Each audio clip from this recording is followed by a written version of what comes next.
Hi betting experts, on Monday the 9th of November. First of all, look back at our two bets at Sandown on Sunday, and we move on to Chepstow on Monday. Testing ground expected, heavy, soft in places. At the moment, we start off with our value angle selection in the 1 o'clock. This is the Hugh Stewart handicap hurdle over 2 mile 3. Class 5, 3-year-olds and upwards. An interesting field's been assembled. The one I think who might be a bit better than this mark suggests is Tom Lacey's Nocta Velatus. Now this one is relatively lightly raced and completely unexposed in handicaps. Shaped reasonably well 39 days ago in finishing 4th. Weak in the market that day on just his 5th start over hurdles. Beaten 23 lengths in the end behind Cogital, having been 2-3 really up with a strong pace, chasing Kansari and just tiring 3 furlongs out, basically shaping a lot better than the bare result. The step up 3 furlongs in trip should suit. The handicapper has eased him a few pounds and he's got potential in what is a very weak race.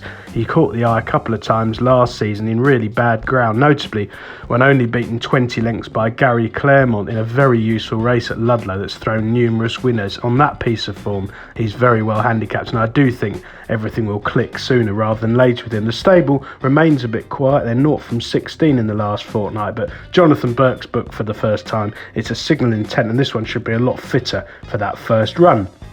For our nap of the day, we head to the 12:30. This is the Paul and Katie Stewart National Hump Maiden Hurdle over 2 miles.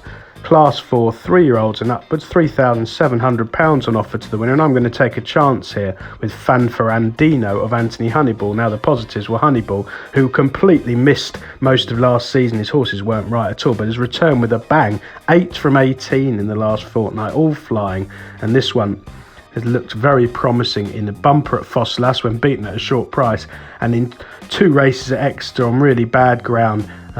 He didn't really fulfil his potential. They put the hood on him at the start of March and he was well held. I don't think that suited him. He pulled too hard. But basically, those 2 runs came in January and March when Honeyballs were all absolutely tailed off. You can forget about them.